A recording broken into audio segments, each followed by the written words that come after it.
Welcome to a very special interview with Philip J. Anderson and Akhil Patel, both from Property Share Market Economics. Now, most of you will know Phil. He's very well known for his work on the 18.6-year cycle, the 18.5-year cycle, the very same cycle that our beloved founder, Edward Dewey, the founder of the Foundation for the Study of Cycles, investigated in great depth and also deemed it to be one of the most critical cycles, not just in economic activity, but also in geopolitics, human behavior, and nature. Phil, as you probably already know, is perhaps best known for writing the book, The Secret Life of Real Estate and Banking. He's also the managing director and founder of the Economic Indicator Service and Property Share Market Economics. Now, PSE is an economic forecasting service operating out of London, Jakarta, and Melbourne. And Phil is undoubtedly the world's foremost authority in the area of business, real estate, and commodity cycles. So one thing is, though, Phil is moving.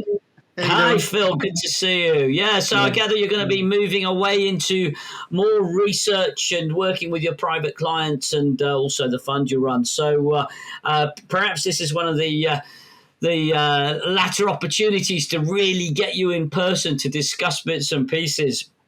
And But as we were just, I was mumbling a bit before, right? I've had enough, really, of a bit of some of all the real estate stuff. I don't mean to make a complaint, but Andy, people are not getting it, right?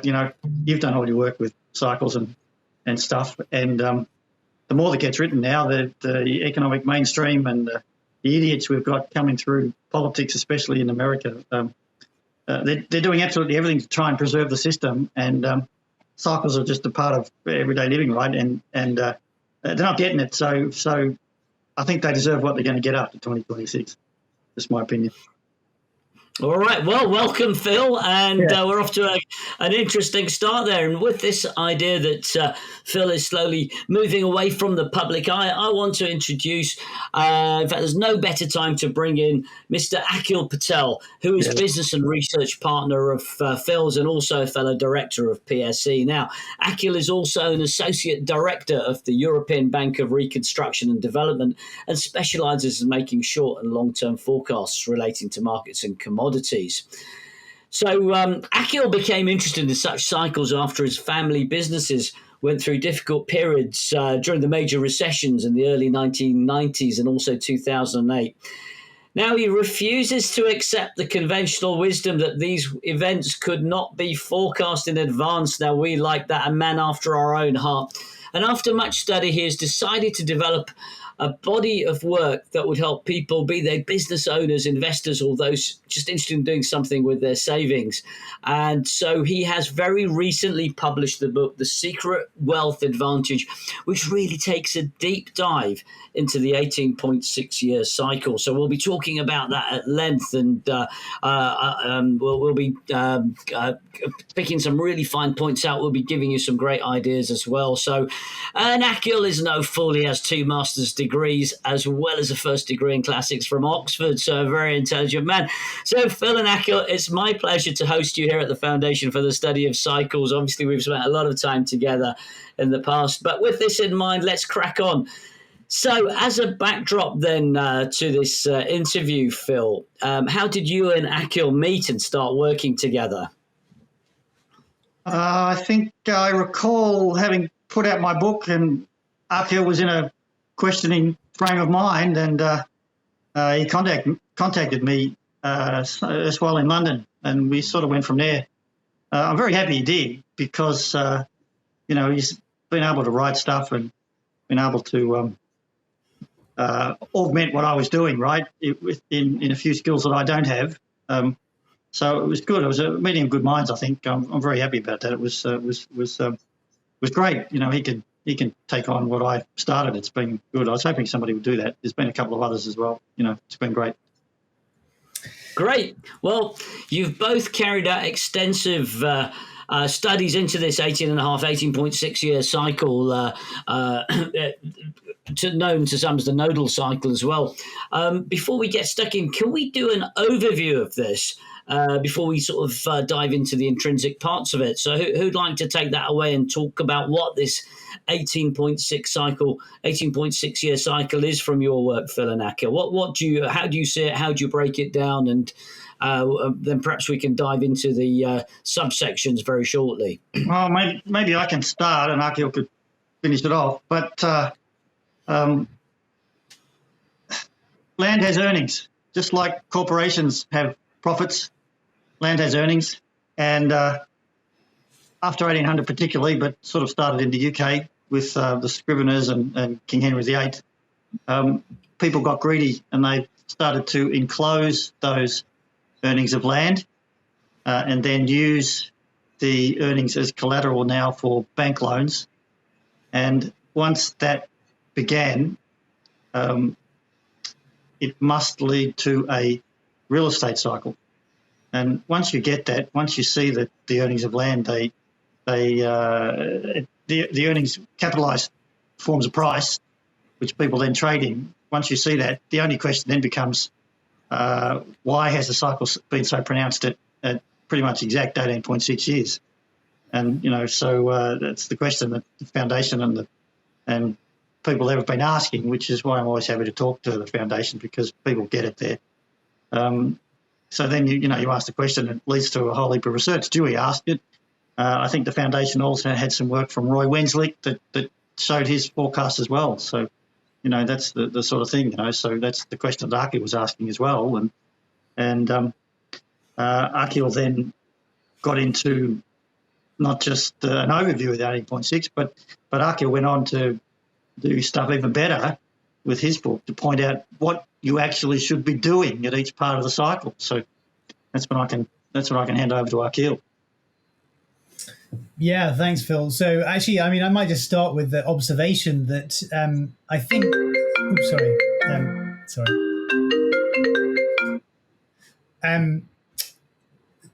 So I can start with the observation that actually I think it was Dewey was tasked to find cycles during the Great Depression. Am I right in remembering that? And that was. So I can come in on that. Yes, basically the foundation for the study of cycles was formed in 1941, and the key purpose of it was to see if the 1929 crash and subsequent depression could have been forecast, and therefore the effects of it have been ameliorated to some extent. Yeah. So he was tasked with exactly answering the question that I was asking myself, 70 years later. So there's something sort of very interesting about the fact that we go through these things periodically. Everyone thinks, wow, this is really bad, and we've got to find out what's going on so that we can be prepared next time, because it has such terrible effects. If you lose your job, your business goes under, your stock portfolio at least halves in value, the economy collapses, and so on. So they're such difficult periods, and yet we seem to repeat them all over the time. As Phil says, fundamentally they're rooted in real estate, in land, and land is the scarce asset in our economy, and it's the thing that gets most speculated in, and it's also the thing that banks use as collateral for their loans. And so when you have that combination, things can go over the top, banks lend against it, and at some point they have to come down and banks will collapse. They will starve an economy of the credit it needs. Businesses go under, people lose their jobs, and you have an outright economic collapse. And you have politicians then scrambling to try and restore the system but what they do is they restore the system to where it started. And then we go over the whole process again in 18-year cycles. And you can trace that history back to at least 1800. In the UK, a bit longer. We don't have such clear data, but Phil does a brilliant job in tracing it back to 1800 in the United States. And it's actually that book that I came across in 2009-10, I think it was, exactly the moment when I was looking for answers. And I picked it up and I knew this was the book that was going to provide a lot of the answers that I was searching for. It's 18 years in duration. Doesn't mean that things just go up for 18 years. What happens is you get the start of a cycle, which is in the aftermath of the previous collapse. Things go up for 14 years, and then you get the next peak, and then a major crisis and crash. And that 14-year period of expansion itself can be divided into roughly 2 7-year halves, interrupted by a mid-cycle. Okay, so that's an overview of it. And so basically, what I was going to ask you, and I think you've answered it to some extent, is why is so much emphasis placed on real estate? And, is this something that everyone who studies cycles needs to pay attention to? Yeah, Akhil. Shall I go first? Yes. I mean, I think I sort of hinted at part of it in my previous answer. So there are sort of, everyone on the planet needs a piece of land, to occupy a piece of land, and they have to own it. To live, businesses have to be located somewhere. All of our economic activity takes place in a particular location. And while, the world is vast, we have plenty of land, but we don't have plenty of land in locations where people are gathering to exchange. And so land is crucial to our, to our life, to everything. And the people that own pieces of land in those scarce locations have, effectively monopoly pricing power, and they can charge whatever the market will bear for people to occupy the land that they own. And so fundamental to all of our economic activity is land. And, we talk of it as real estate, but when people talk about real estate prices rising, really what's rising in price is the land on which the building sits. In fact, if you think about it, the building is probably falling in price because, as any homeowner knows, as soon as you've got it, then the roof starts leaking and the windows, don't close properly and bits fall off and so on. So actually that is going down in value. But yet we talk about rising house prices, and it's the land that is going up in value. And we can talk about why that might be the case. But you can observe very clearly in history that process of rising land prices, house prices, real estate goes in 18-year cycles of 14 Andy, years. I'll posit something else for you too, which is really, really important for the members of the Foundation for the Study of Cycles. Right through the 19th century, there was absolutely no doubt. When you studied economics, basically you studied cycles. You studied a lot of farm cycles and farm prices and new cities and things. But it was well known in economics there were three factors of production: land, labour and capital. And then a reform movement came along, basically, down to the late 1800s, whereby in the US particularly, there was a prodigious amount of wealth was just going into the hands of very few people. And there were a lot of very intelligent social reformers that came through that began to argue that there was something wrong and this needed to change. And, a lot of people came through. You had to improve the areas, when the railroads and things went through into the US, it was just only a few people that got really wealthy, right? And it started to produce a lot of problems. And there was a land reform movement that grew up that started to get quite a lot of power. And then, of course, you had both the rise of Karl Marx, and then there was Henry George and a few other people that started arguing, hey, we need a better social movement. We need to have the returns that the big, huge capitalists were getting. We need to find some ways to redistribute that. Henry George argued that one of the ways to do that was to privatise the land but socialise the rent.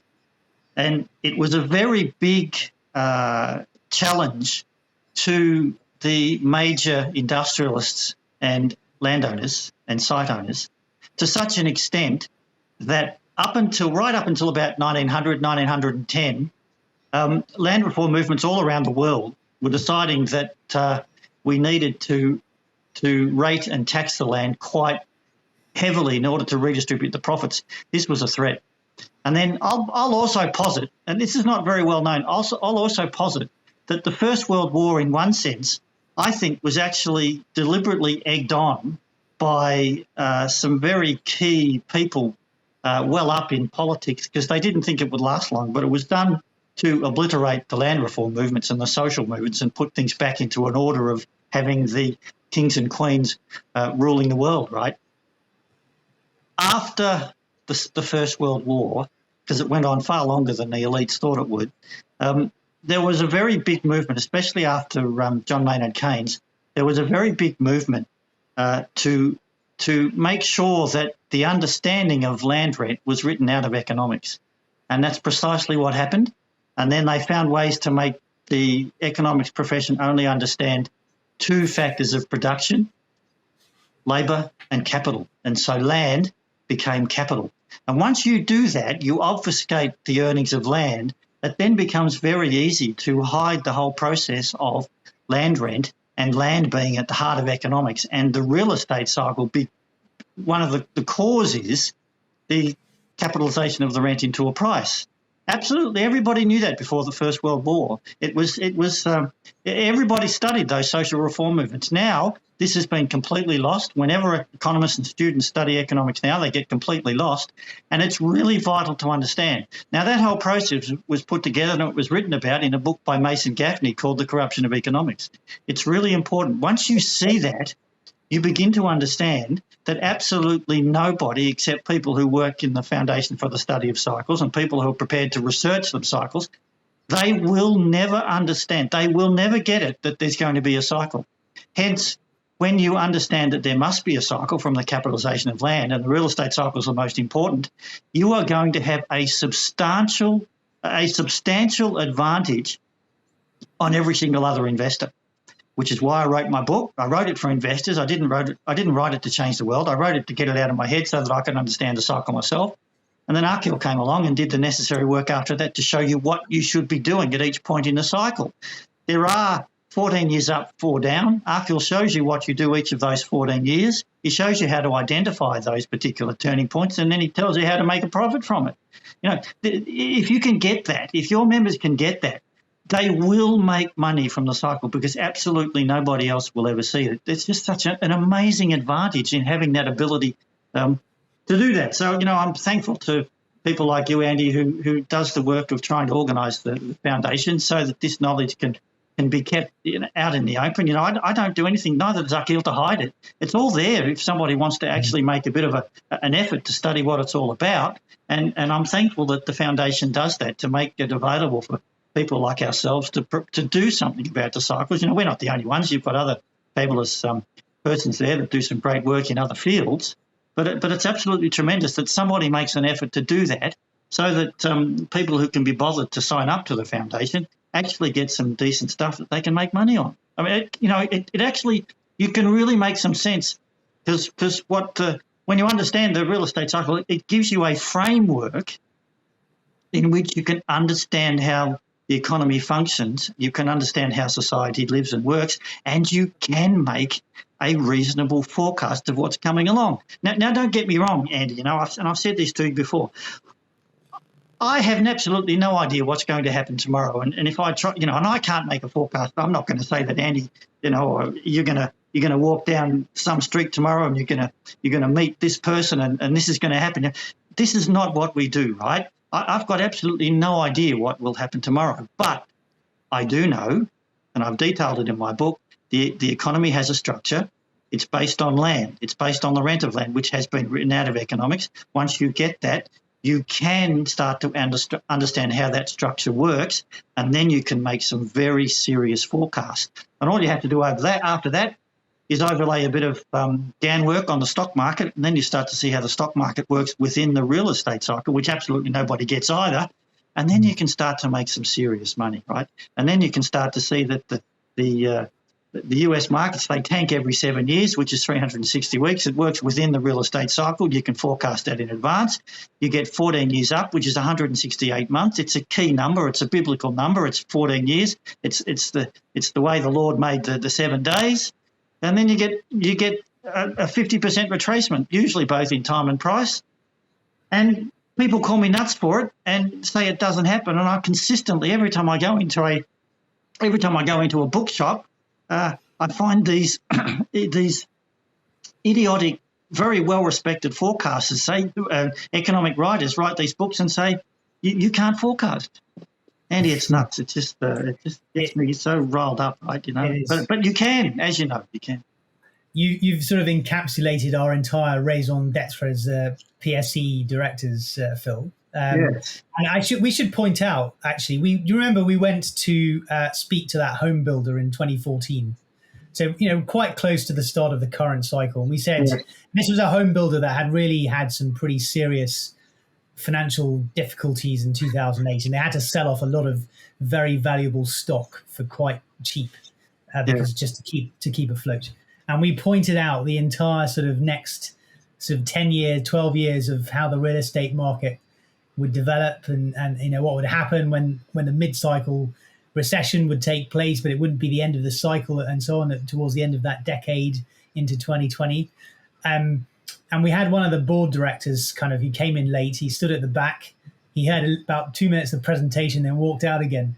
And the only question we got at the end of it was someone saying, "Oh, I'm thinking about buying a house, so this is a good time to buy." And that was basically we'd laid the entire thing out for them. Yes. It was in their industry. They had been very badly affected by the previous crisis, and yet they were not in the slightest bit interested in applying. I recall I was with Fred Harrison, and Fred wrote the book for me that started it all, The Power in the Land, and he put out a book in 2005 called Boom Bust. And Fred was, as it happened, he was invited to speak at a Bank of England meeting. It was December 13th, 2006. And he was given a few minutes to speak right at the end of the day. It was about 4:45 and people were tired. They'd been there all day. And Fred comes on and he gets up the front and he says, the cycle peak is approaching. It's going to peak in 2007. He was quite specific because in Boom Bust he'd said it would peak in the third quarter of 2007. He laid it all out. He showed them why. He put up a few graphs. They were very senior banking figures and economists there. They all started laughing. Right, and I was sitting down the back trying to listen to Fred. I still remember December 13th, 2006. Right, Fred stood up. You've got a year left. You need to prepare now for the downturn that's coming, and it's going to last until about 2009, 2010, and it's going to be quite severe.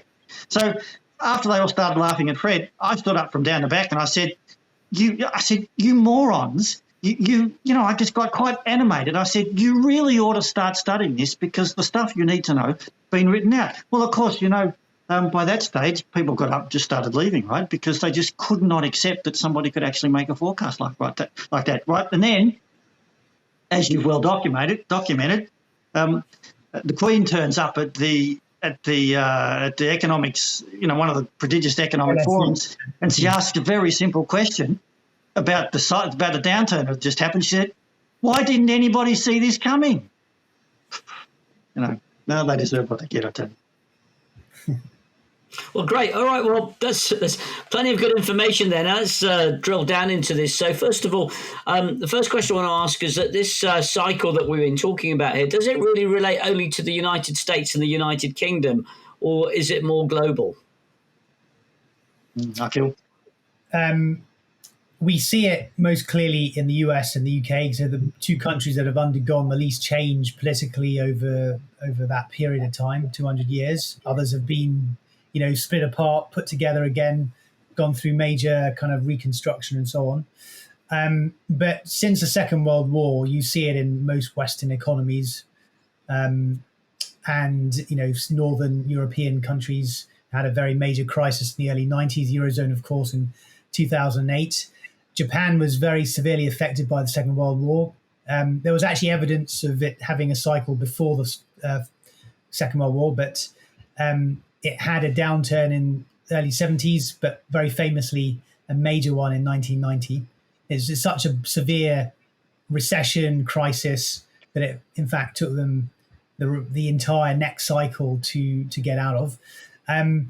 And so you have found that as countries have developed, they have exhibited the same real estate cycle, the same timing.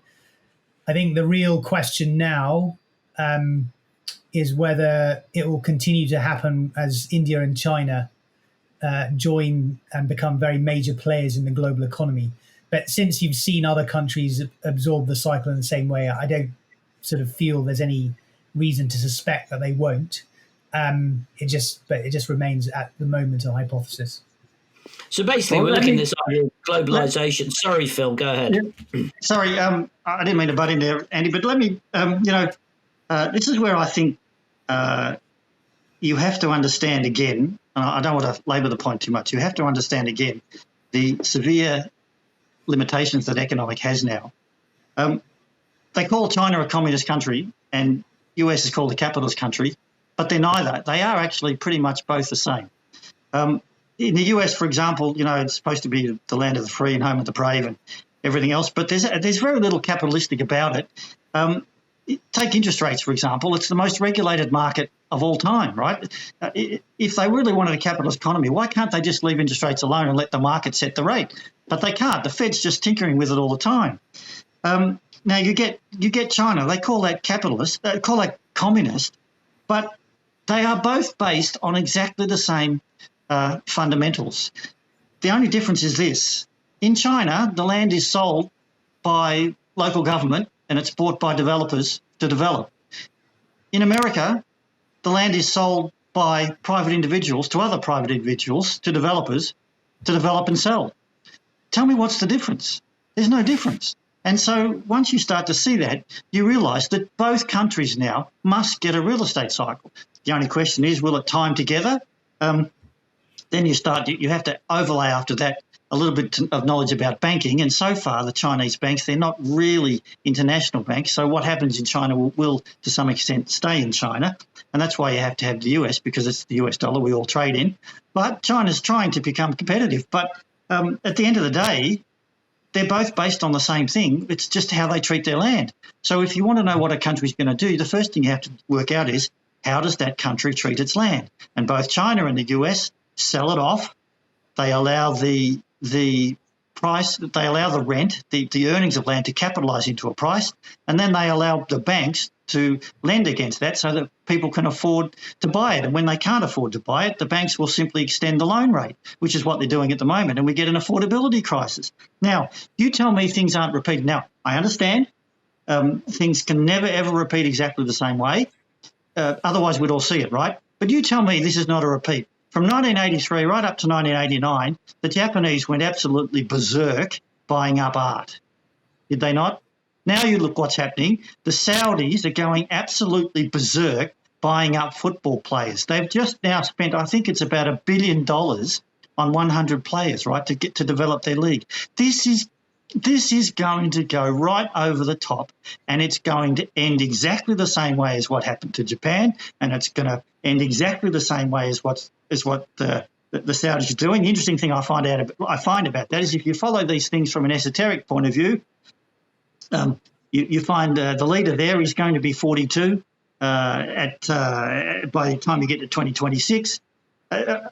So these things time, right? And so tell me this is not going to repeat. It's repeating already. You just have to know how to see it. That's all.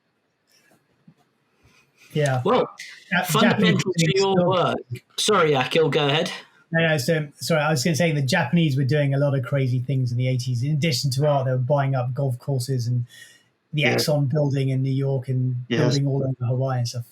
It was crazy times, and actually you can see the concern that the Americans were having by looking at Hollywood films. So Back to the Future 2, correct, which came out in '89. In the future he was sacked by his Japanese boss, and so on. And we have the same concerns about the Saudis doing the same thing with football clubs, golf clubs, golf leagues, and other things. So, interesting parallel.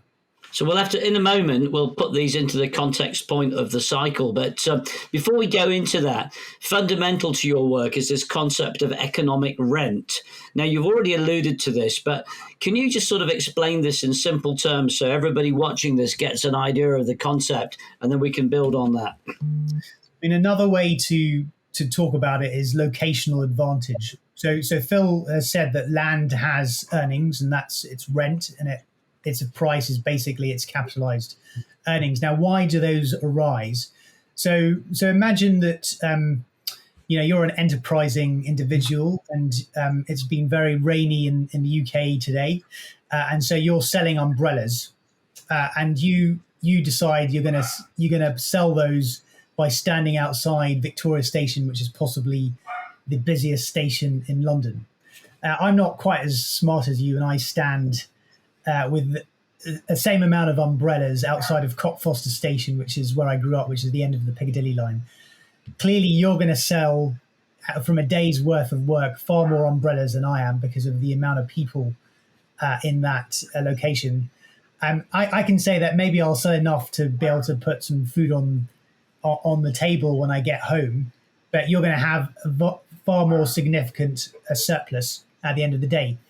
That is entirely attributable to you being in a better location, and that is that, you know, the plot of land where you're standing has that locational advantage over the plot of land where I'm standing, and that is basically economic rent. And Andy, the significant thing about that is, me, if I was let's stand out of that station that Akhil mentioned, when I notice, Akhil and I were friends, what I notice, if he has earned more money from selling the umbrellas, tomorrow or the next time it rains, I'm going to get to that same spot before Akhil and I'm going to claim it. And then if Akhil wants that spot back, he has to do something about it to remove me. So the way we've grown up at the moment, we invented a form of government to protect the property right so that whoever happens to actually have bought that piece of land that either Akhil or I are standing on, it's not now whoever gets there first, it's whoever has a title deed to it, which will be backed up by the government through the military, you see? And this is why it's just so important to understand that, because we're going to need to know it, because soon India, China and America are going to challenge for moon spaces. And they're going to want the different parts of the moon to defend it. They're going to need the military because they're going to claim ownership rights, right? And so at the end of the day, I will probably, if I'm having to deal with Akhil to get my space selling umbrellas, if it leads to a fight, the next day I'm going to bring a gun or a knife to defend my place to get there first, which is what you see in the world around you. Because Russia's gone into Ukraine because it wants the wheat fields and claiming ownership on all the resources, some of which I believe is lithium. So this is what you've got around you, all based on resources from the land and getting there first and claiming ownership. Yeah. And just to go back to the analogy of the umbrella selling, the reason that Victoria Station is more valuable as a location is because of all the infrastructure and public investment and so on that has gone into that place compared to Cockfosters, right? Yes. And so you have locational advantage that's generated by public investment, which is then siphoned off privately by people who basically were there first. And that is both fundamentally the reason why you get real estate cycles, but also why, as we talk about in our respective books and has been talked about elsewhere, why you also get rising inequality, because the ownership of these scarce locations is not equal, and there's no mechanism for reflecting that, returning that public value back to the public. Okay. It's a very simple concept, but very few people get it. Once you get it, you can't unsee it. You'll explain a lot about the world around you, and you'll see its influence in pretty much everything, but you've got to understand it first, and that's what we try and spend a lot of time doing for our subscribers and for the readers of our books. So it's not just an economic concept, it's really a geopolitical, or it's the basis of geopolitics, isn't it, really? Geopolitics means politics on the earth. It's essentially about location. That's what geopolitics is. Very interesting. So if we go back into your cycles now and this... in terms of practical application of the various phases of the cycle, now you've already spoken about 14 years up, 4 years down. But I know in your book, Akhil, you talk about the 4 phases. So can you just enlighten us on the 4 phases? And then what I was really going to say or ask you is, for our followers here, what are the various phases of the cycle, and what are the key points for the greatest gains in the stock market? So the 4 phases, I divided the book into 4 acts. So the first phase is the recovery. You're starting out of the prior cycle. That takes you for 7 years up to a mid-cycle slowdown, which is a second phase or act. Everyone sort of thinks, oh my God, this is a recession. This is, the crisis has returned. But they tend to be much shorter in duration and less problematic. And that sets the scene for the third phase, which is the boom. and that also lasts on around 7 years. So you go 7 and recession, 7 years, 14 years to the peak, and then you get the crisis phase, which is the fourth and final one, which is the major kind of economic contraction, the stock market crash, the collapse of the banking system, the bailouts, all the anger that you get with people, seeing their livelihoods go up in smoke, and so on, all the things that we experienced kind of between 2007 and 2011. So those are the 4 phases. Now, in terms of the stock market gains,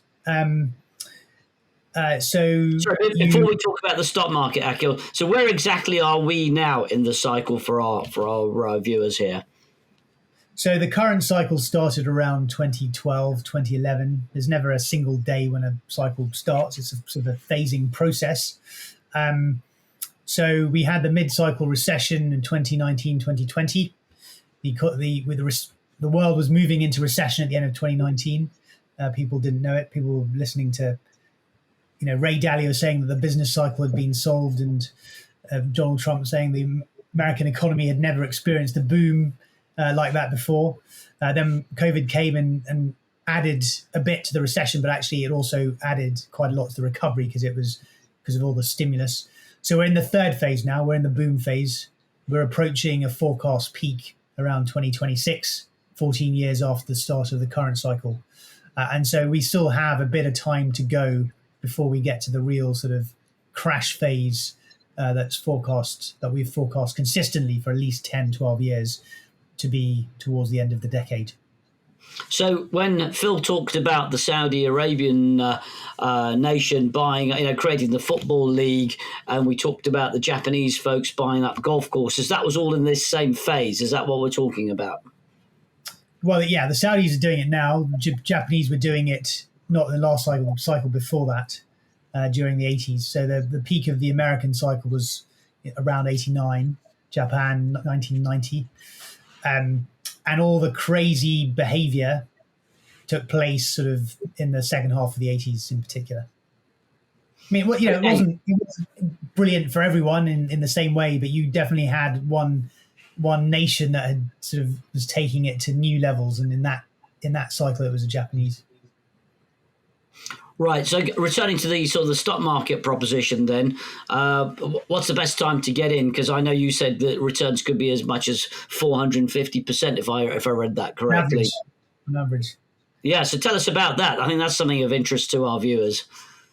Well, I mean, you basically can take the history of the Dow Jones or of the stock market of any country, and you can chop it up into broadly 18-year phases, and you can find the first low in that period, roughly coinciding with the start of the cycle. Sometimes the stock market has its low before the actual start of the cycle, just because the stock market is usually ahead of economic events, and early investors can jump in. And there are things that happen which tend to cause the stock market to move forward first.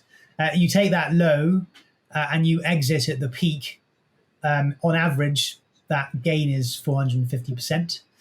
And roughly it's similar gains to the mid-cycle peak. You have a 25 to 30% fall on average during the mid-cycle recession, and a similar rise to the peak of the second phase, which is the peak of the cycle.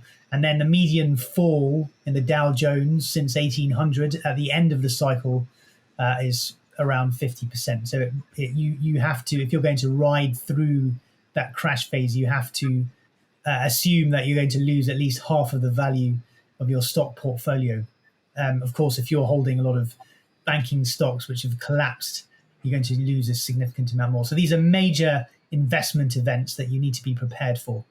And we know from behavioral economics and so on, investors usually hold on expecting a recovery and hold on and finally give up, and that's usually the bottom of the market.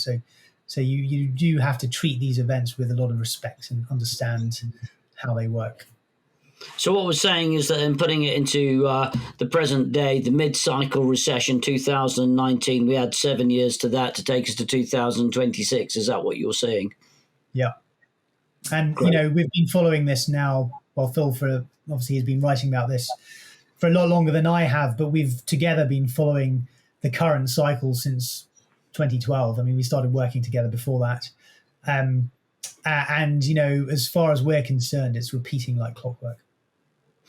Yeah. And then within this cycle, going to the next level, which stocks sectors tend to fare better in which phases?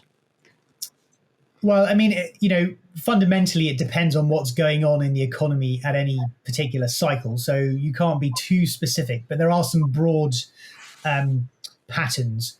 The first thing is, and this is something that I think we both picked up in the writing of W.D. Gann, is that the expansion is always established around a new technology. And so technology stocks are always the first things to recover.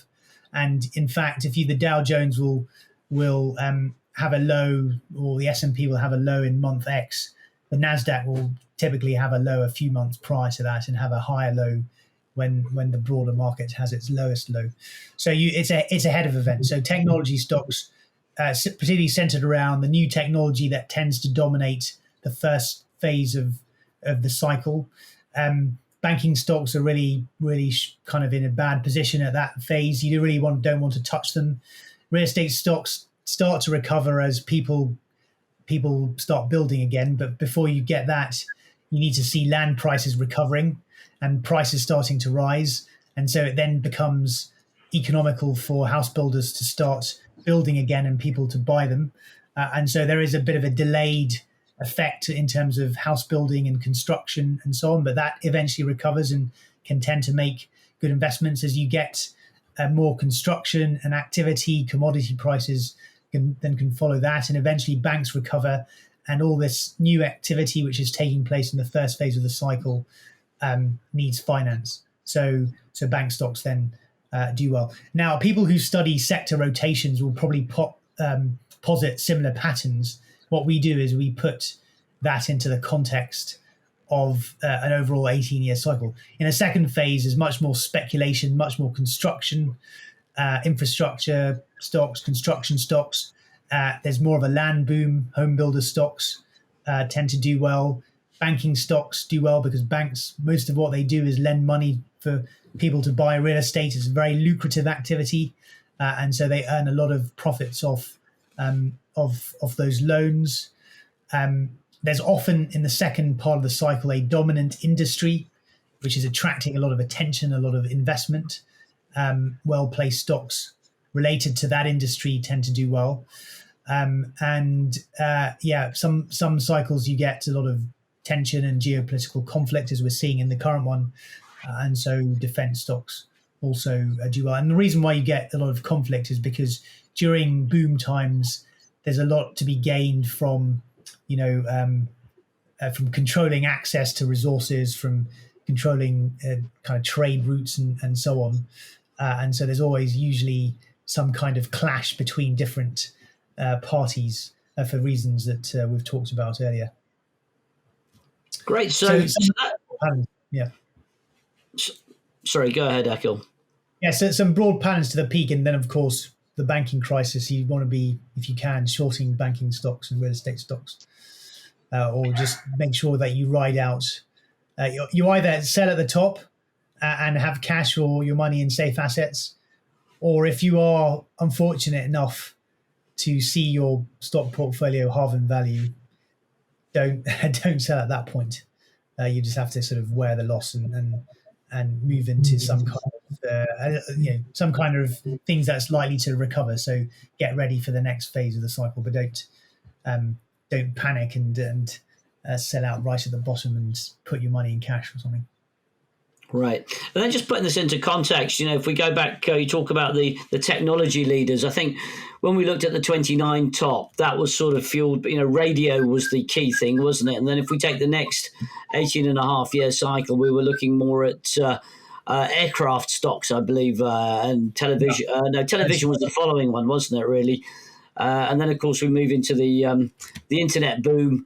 And the last 5 years of every century seem to have seen big rises in the stock market. Yeah, so the internet boom kind of was a technology which started the first half of the previous cycle. The second half was very much dominated by construction, kind of real estate, banking, and so on. I mean, some of the stocks that survived the dot-com crash did very well. So Google and so on. I mean, it was obviously from a low base. We all wish we had bought Google's stock in 2004, right? In the current cycle, I mean, Apple has been the dominant player in the first half, and the smartphone was, in fact, to my mind, I mean, there's probably a number of technologies that you can point to as being sort of very important. But to me, the key thing that indicated we were coming to a new paradigm, a new cycle, was the smartphone. So you had this sudden connectivity at all times, at all places, using the 4G standard. Eventually, it'll be a 5G standard, and it has, fundamentally altered pretty much every industry on the planet in a very quick time. Now, in the second half of the cycle, we're starting to see the emergence of, a new industry, AI and related things, which, I'm quite sort of aware that every time someone does an earnings report now, even if the company's got nothing to do with technology and AI, you're getting mentions of AI all over their earnings reports. Everyone, it's a thing to be doing at the moment, and it's obviously going to have a very major effect on all sorts of industries. And there's an enormous amount of investment going on, not just in new AI business models, but all the things that go within that. So semiconductors and other things. So it's to my mind, it's the equivalent of, say, the railway boom of the 1840s or other booms that you've had in similar periods in previous cycles. Great. So that's a nice summary of the cycle and its correlation with the stock market. In terms of landfill, if I can ask you then, what's the best point of what's the optimal point to buy land within the cycle? And is there a difference in terms of commercial leases or commercial real estate and that for residential housing? Well, we do have to break it up. I don't tend to study farmland, so that's more something that moves with commodity prices. So we are excluding that a little bit. And there are different sectors within the whole market. You've got industrial, commercial, homes and where people live. And it's important to say that what we're discussing here is an 18.6-year cycle, is a generic overview. So there are going to be regions around the world, regions within countries, and even regions within cities, and sometimes certain streets within cities that will perform differently based on the particular locational advantage that area tends to have. So I'm looking at that stuff I'm looking at the cycle from a homogenous perspective. We also have to understand that different cities, and we'll take the US here, different cities will perform differently going upwards and downwards. So San Francisco, a city like San Francisco, where its land is bordered on several boundaries by the ocean and the sea, and its boundaries is limited a little bit, will recover better from the downturn than, say, a city like Denver or Los Angeles, because those cities, and say another city like El Paso down in Texas, those cities can just keep expanding practically indefinitely because developers come along and plat further and further out within the city. So when the bust happens in a generic sense every 14 years, there's so much land that's been platted and available, it suddenly becomes worthless. It takes a lot longer, usually the first part of the cycle, to actually recover.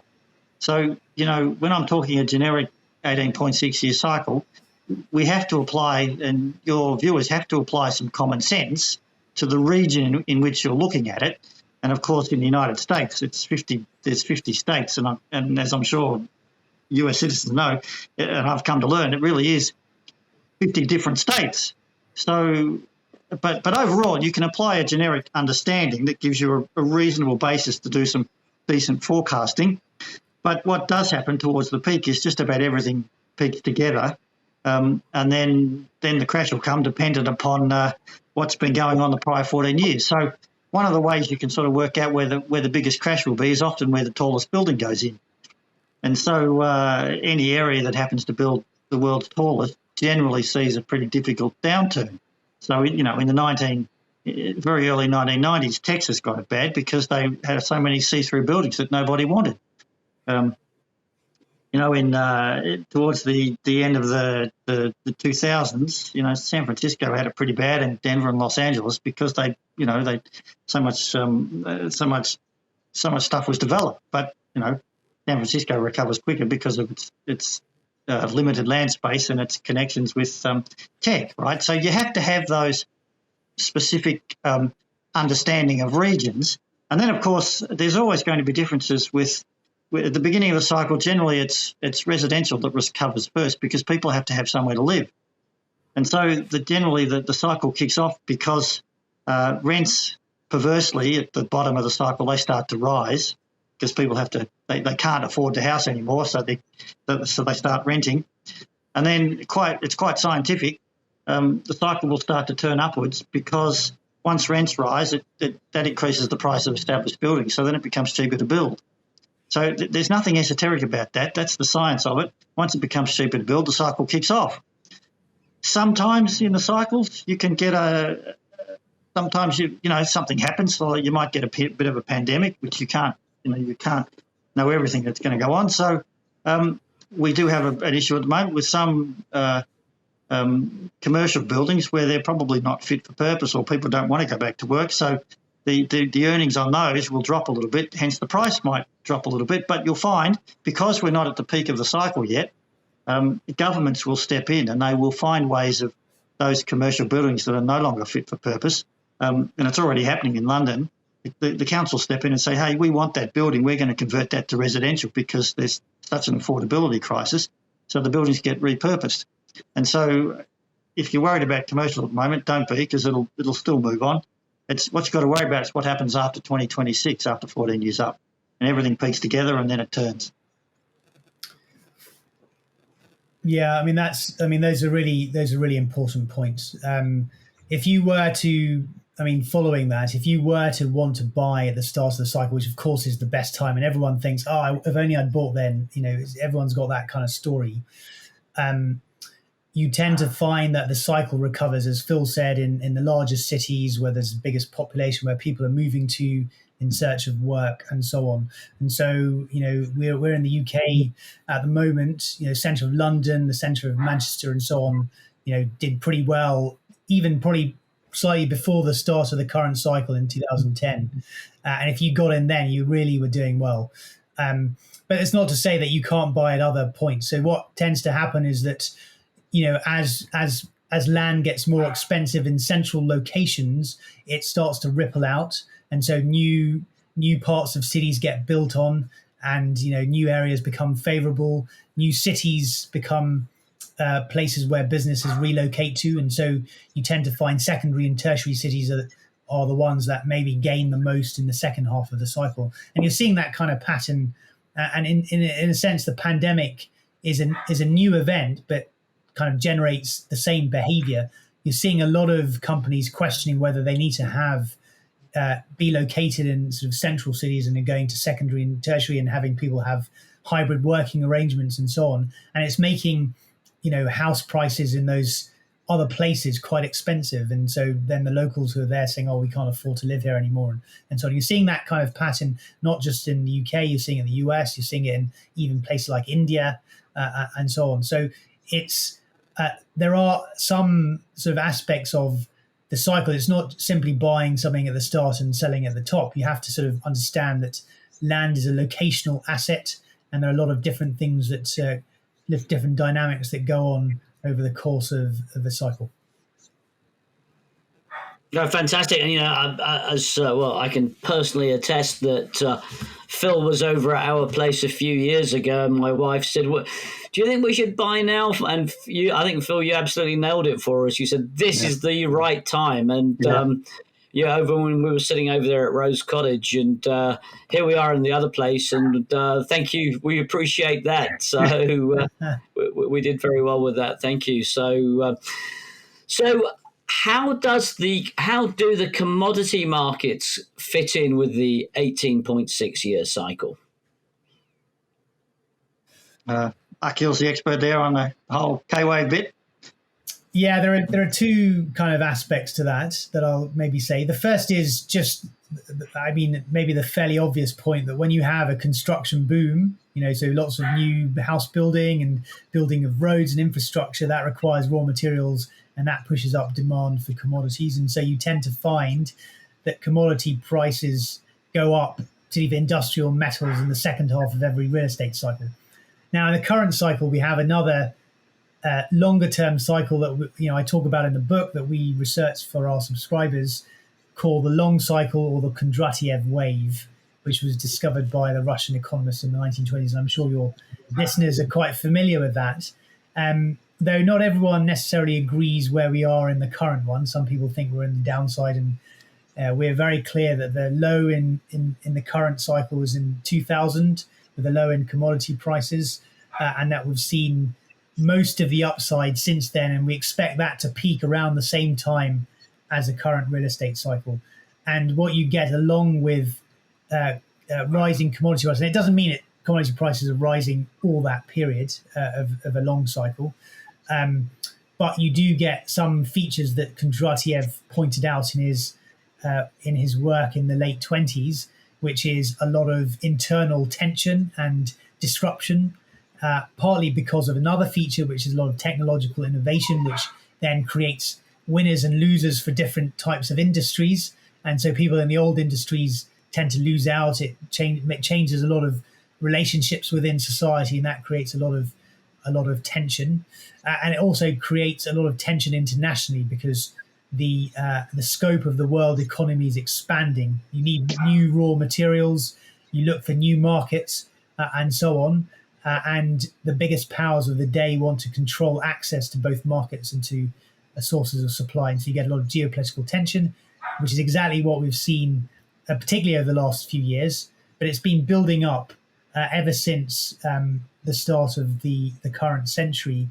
And in fact, you could almost say, in a piece of perfect timing, China joining the WTO I think it was in 2001, right at the start of the current long cycle, has been the sort of precursor to all of the build-up, both of China coming into the global economy in a major way, but also the build-up of tensions between the US and China. And they're both trying to control key locations across, the Eurasian landmass around Africa, the seas, and so on.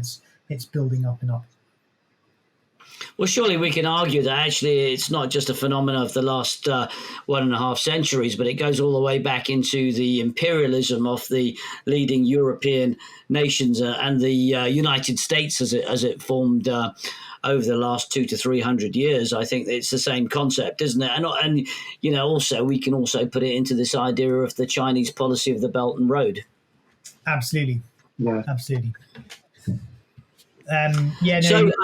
Sorry, just the last century. We had the British and French sort of tensions in the early 19th century. You had the British and Russian during the middle part of the century. You had the UK and Germany at the start of the 20th century, last century. 19th century, and the start of the 20th century, UK, Germany, and then the last long cycle, which peaked around 1975, 1977. It was the USA and USSR.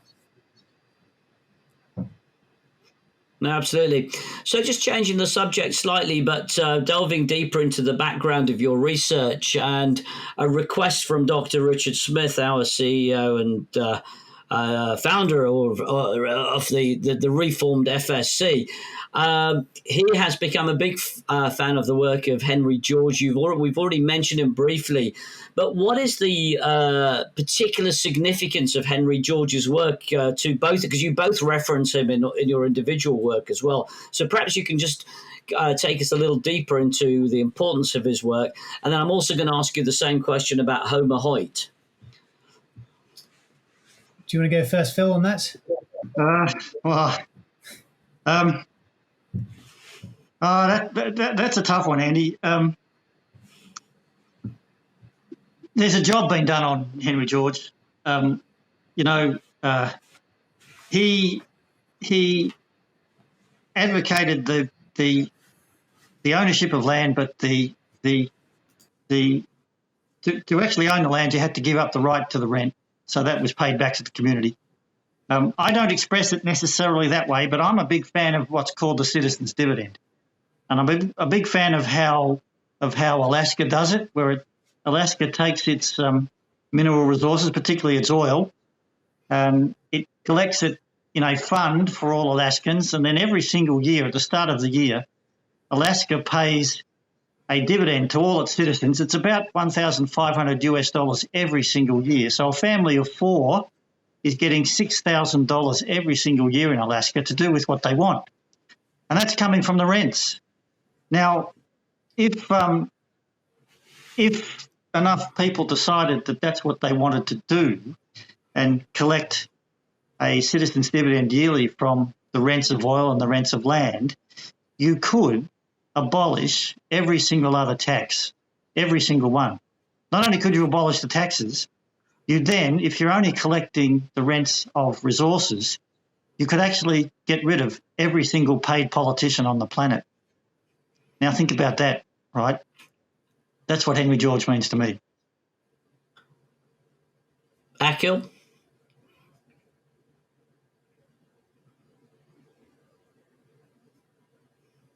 I think you're muted, Akhil.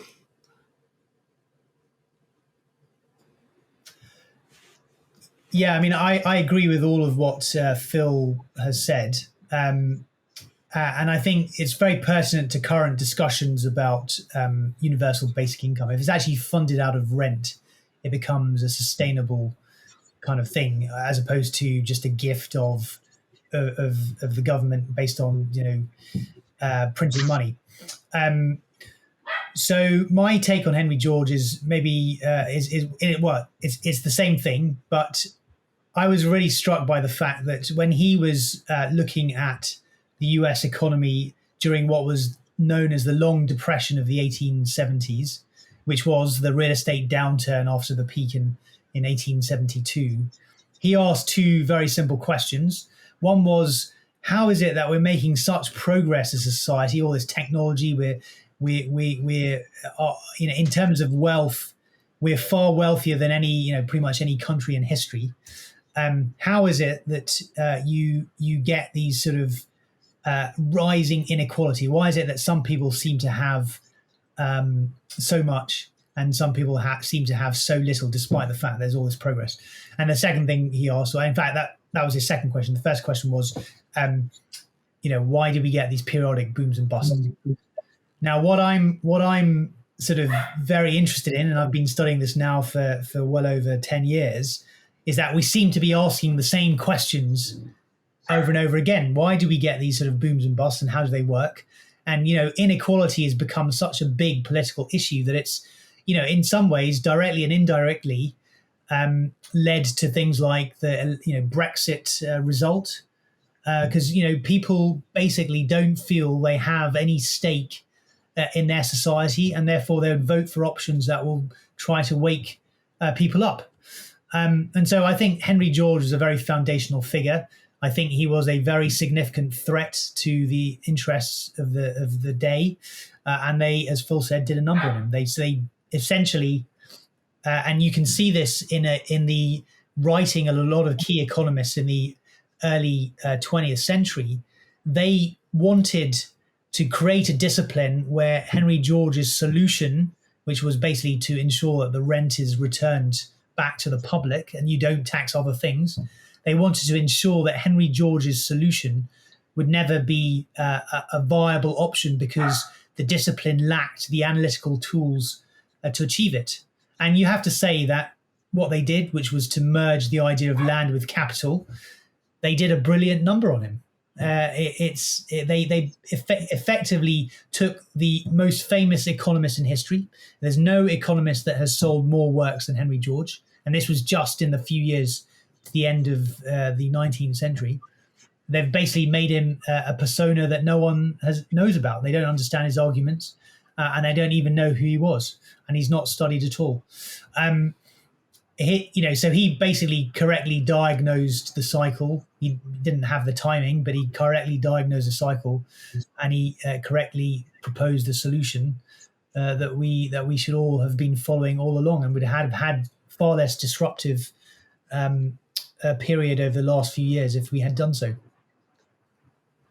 If Andy, if any of your viewers are in New York, Henry George, as well as W.D. Gann, is buried in Greenwood Cemetery out there in Brooklyn. If you ever get a chance, I'd recommend that people go and have a look at both gravesites, especially George's, because it's amazing. It's really, really big, seriously, and it's numbered as one of the cemetery sites that people should go and see once you get there. So it's very impressive. I mean, when I didn't realise that. So when he died, more people turned up for his kind of coffin, lying in state. He wasn't a statesman, but effectively lying in state in Grand Central Station. More people turned up there than for any other American figure other than President Lincoln. So he was a really, really important figure in his day. And a lot of these progressive movements in the US that led to other things that antitrust legislation and so on. They were all beholden to Henry George's ideas, and the idea that actually there are parts of an economy that are generated by public investment and public collaboration and so on, and there's a value which it belongs to and should be returned to the public in whatever form. Now we can have a discussion about the mechanism, whether it's the tax system as Henry George proposed, or some kind of agreement that there's an annual dividend paid out to each citizen. The mechanism is something that people might think about and want to take in a different direction, but the fundamental premise and the fundamental solution is the same. Amazing. Yeah, I have to say, until I started speaking to yourselves, and I think I've known you both, or probably Phil, a bit longer, probably about 10, 12 years, although I've been familiar with Phil's work, I was not familiar with Henry George at all. So, and the other name that I wasn't familiar with was Homer Hoyt. What can you tell us about Homer Hoyt? I know he did some somewhat dry studies on land prices around Chicago over 100 years. Is that correct? That's correct. Yeah, Homer Hoyt did his doctoral thesis back in 1932 on the land values of Chicago, and amazingly, to my mind, the reason why he was able to do that was because there was a guy before him called George Olcott that dedicated his life to recording every single transaction in the Chicago land market since it was founded, I think, back in 1830 something or other, right? So here's this guy that recorded the price and the location and the value and everything else and the title deed of the whole of the city. So then Homer Hoyt could come along and start to then graph those values. And Homer Hoyt discovered with his thesis that there was a cycle in Chicago land prices, and it was never shorter than 17 years and never longer than 21. It averaged out at 18 and a half. And so, that was, I think, made everybody wonder for a little bit, and then it got lost. There was another guy in St. Louis called Roy Wensley, and I think he was probably the first economic forecaster of all time. He ran an appraisal business, but he also ran a business showing people how to forecast, and he did the land values of St. Louis and found a very similar thing. And so I'd encourage, Homer Hoyt's book now Homer Hoyt's thesis is now a book, 100 Years of Land Values in Chicago. I'd encourage members to get out and read that, as they should Henry George. It's a very interesting reading, and you will then be able to see how you can. Homer Hoyt was quite clear. He said those cycles that he found in Chicago, in his last chapter, he documented how they went. He didn't do a graph or a chart. He just listed, I think, 20 points of how they go in order. And when you follow it through from Chicago since, that's exactly how it's gone in the order Homer Hoyt showed. Astounding, right? Yeah. It's interesting. Sorry. No, go ahead, Akhil. I was saying, interestingly, Homer Hoyt was one who he bought his real estate in Chicago in 1925, which is about a year before the peak in real estate prices, and got quite badly burned, and he wanted to find out what was going on. So you can see that we all have variations of a similar story when it comes to sort of really trying to understand why these things have happened. Great. So let's change the tempo a little bit. Very much enjoyed reading your book, The Secret Wealth Advantage. And I was quite taken aback when you referenced that well-known family board game called Monopoly and its relevance to all the work we do. So perhaps you can give us an overview of this, Akhil. It's a fascinating story, and it is so relevant. I hadn't even thought about this, the concepts within there. So can you give us an overview? Well, go into a little bit of detail there, because it really does make a lot of sense with all the cycles we're talking about and the movement of money and assets and which appreciates when and what appreciates when. Yeah. Well, so Monopoly is more influential on pretty much any other game in history other than maybe chess, right? So, and the common story is that it was invented by this guy called Charles Darrow in the 1930s because he was having a hard time and he couldn't get any work, and he was a bit of an inventor, and he came across this game. He'd sort of come up with this idea based on something he'd heard one of his mates talk about at a university. Actually, that wasn't true. So there was a suffragette in the early part of the 20th century called Lizzie McGee, who was a very big proponent of the ideas of Henry George. And interestingly, at the time, people had only just started doing things after dinner, because it was the time when people were getting electricity in their houses. And so there was this evening time where you could do something other than just kind of reading a book for a few minutes and then going to bed after sunset. And so board games was one of the things they were doing. They were all pretty simple board games. She thought, well, how about I invent a game that tries to teach people about how the system works and therefore how it could be made better by implementing Henry George's ideas, as we've discussed. And so she invented the game of Monopoly, which is basically purporting to be the system as it is. In other words, as soon as you land on a piece of real estate, you either own it or you pay a rent to the person who owns it, just like you do in life. And as you go past go, you earn another wage for that round. So you get $200 now. It was $100 then, and you use that to meet your living expenses. So you can you pick up the chance card and you have to say pay $50 in tax or do whatever, and also you pay it out in rent or you use any surplus to acquire real estate, which is basically the game of life. And as the game develops, you start to build out real estate, and then suddenly land gets much more expensive. So when you land on a piece of real estate, you have to pay more in rent, and eventually you build up and up and up. And so what happens is at the start of the game, everyone has quite a bit of cash. They're collecting $200 each time they pass go. They don't have to pay out much in rent. And so everyone is cash rich. And then suddenly as the economy develops, you have to pay more and more towards real estate. And if you happen to land on something which has been very well developed, it all goes in rents, and you're very cash poor. And so what it basically shows is ultimately land takes all of the gains of development, and also the system is inherently unstable because you've lost all your money, you've had to sell all your assets, and then you're out of the game. So it was a device to show how the system works. And then in addition to the standard rules that we're familiar with, she had a second set of rules. And the second set of rules was you take any piece of real estate and you split the rent. There's one rent that you get for a house. So if you occupy space in a house, you pay a sort of a house rent to the owner of that house.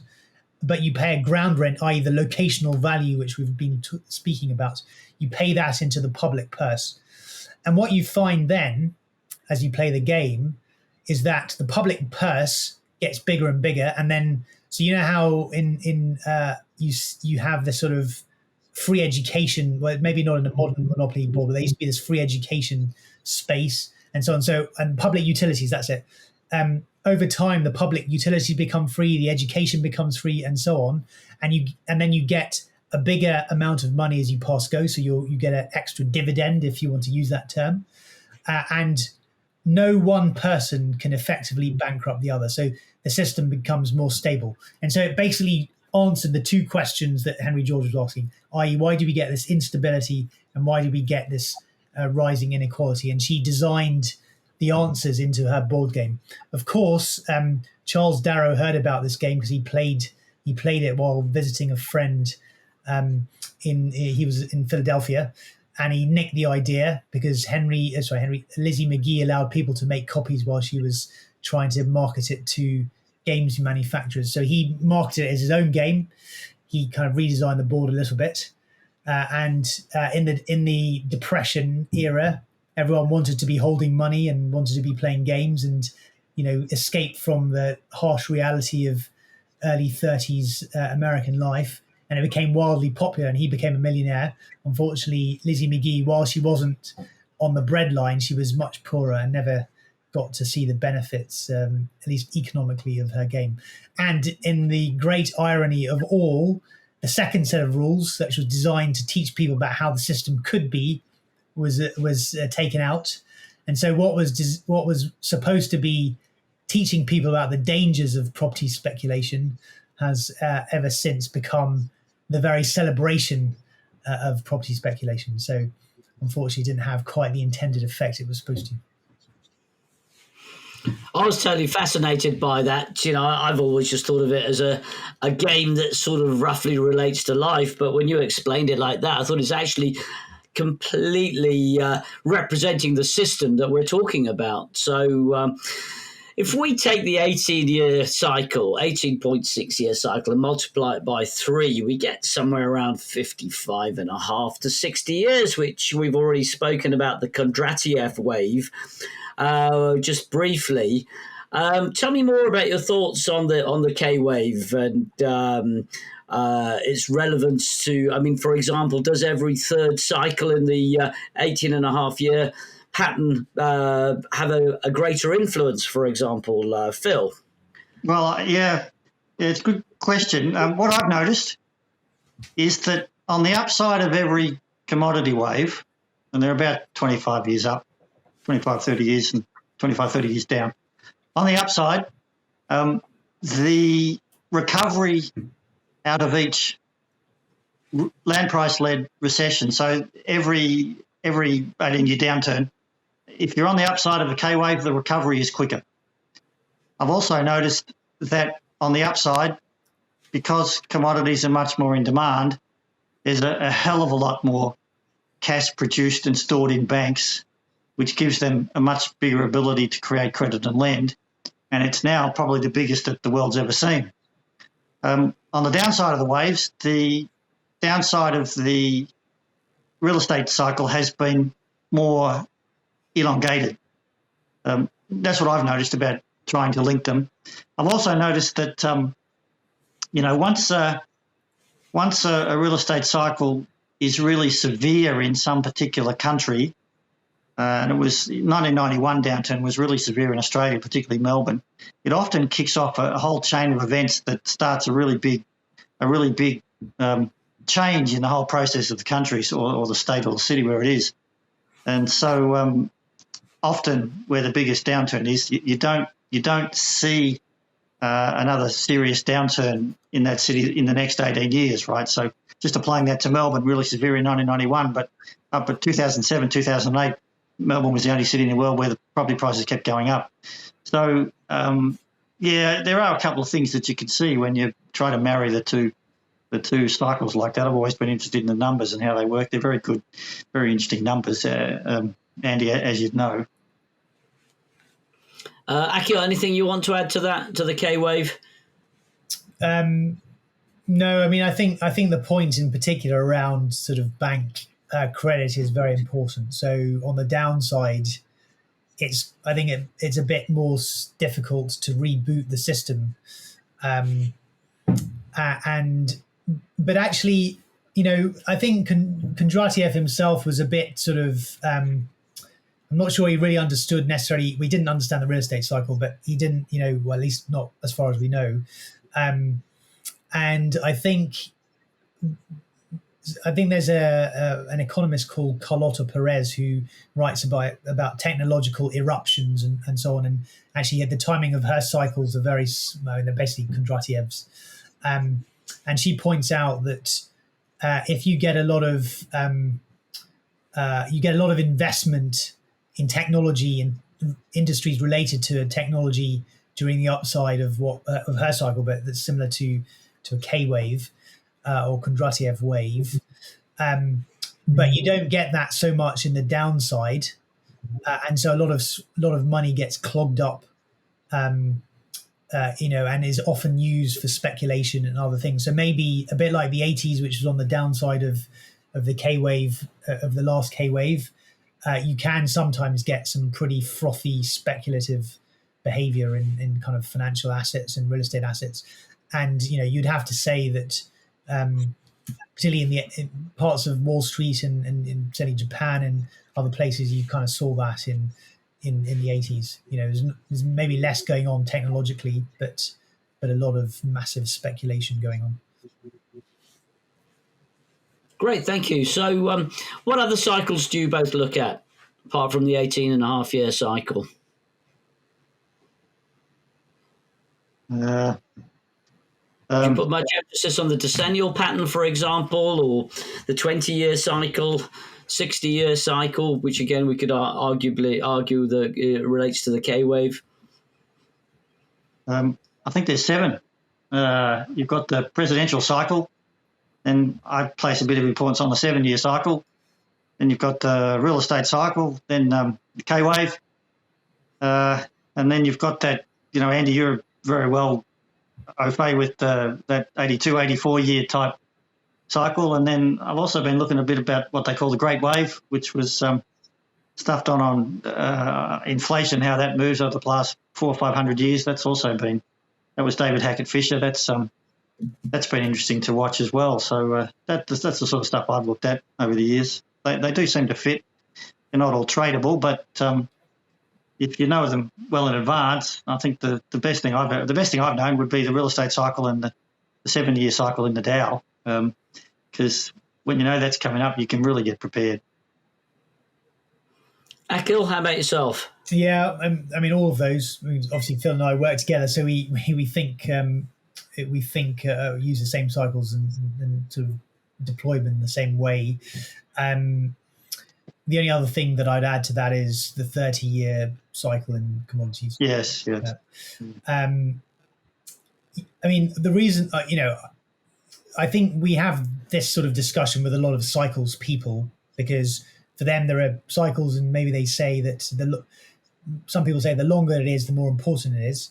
But they do treat cycles equally in a sense, right? There's the phasing is different and so on, but one cycle is another cycle is another cycle. For us, the importance of the 18.6-year cycle is because it is fundamentally tied to hard economic science. It is basically how the world works, and you can see the timing. And so it assumes greater importance in our minds than any other cycle, because you simply cannot ride out the end of the 18-year cycle when the banking system is collapsing and property prices, land prices are falling and so on. There's just simply no way around it. Now, you might be in a place where you don't feel its worst effects, but you're part of the economy. This is how the economic system works, and so it cannot be avoided. And so therefore it is, in my mind, the most important thing you need to know about. Okay, so do you think the advent of artificial intelligence and anything like that could influence or translate this 18.5-year cycle? You mean reducing the amount of time? Yeah, reducing or increasing it. I mean, we've had massive technological change in previous cycles, and you could argue that for all its importance, and it is absolute game-changing technology, I think. The impact of the railway, maybe over a longer period of time, but the impact of the railway was even more disruptive than AI. Certainly in terms of how it changed where economic activity takes place and so on. I mean, it was enormous. And we found that, all these very significant, the automobile is another one. all these very significant technological changes haven't altered the timing of the cycle. And in fact, they've kind of almost amplified aspects of it, and so reinforced the cycle in many ways. And I expect AI to do the same thing. Probably one of its less kind of salubrious effects is probably going to make a lot of people a bit maybe less smart, do less thinking for themselves, just look it up on ChatGPT or whatever, less critical thinking, and so probably less informed about it. In a sense, they might be able to look up stuff about the cycle, but really sort of in terms of understanding it and so on, I think less well informed. So in some ways it might end up kind of reinforcing the cycle rather than the opposite. Andy, I could add as well, it'll be the same as what happened last time. I noticed when I wrote my book, the biggest thing I learned was that the real estate cycle was almost like a living thing. It just found ways to repeat. Yeah. And with AI, I'm not a specialist. I really don't know much about what it might do in the long term. It'll probably be like everything else. It'll be good for good things, and somebody will find it really useful to do bad things. But I suspect it'll be like everything else.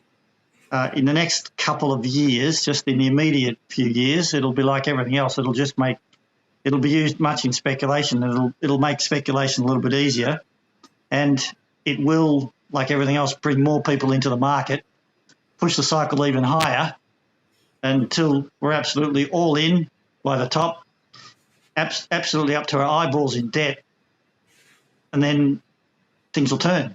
And I think AI will be used to exacerbate that process even more, to such extent that every single real estate cycle we've had has been bigger than the one before it, usually because we've had either some transforming technology or something that's brought more people into the market.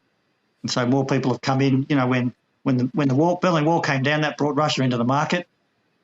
After 2000, China came into the market.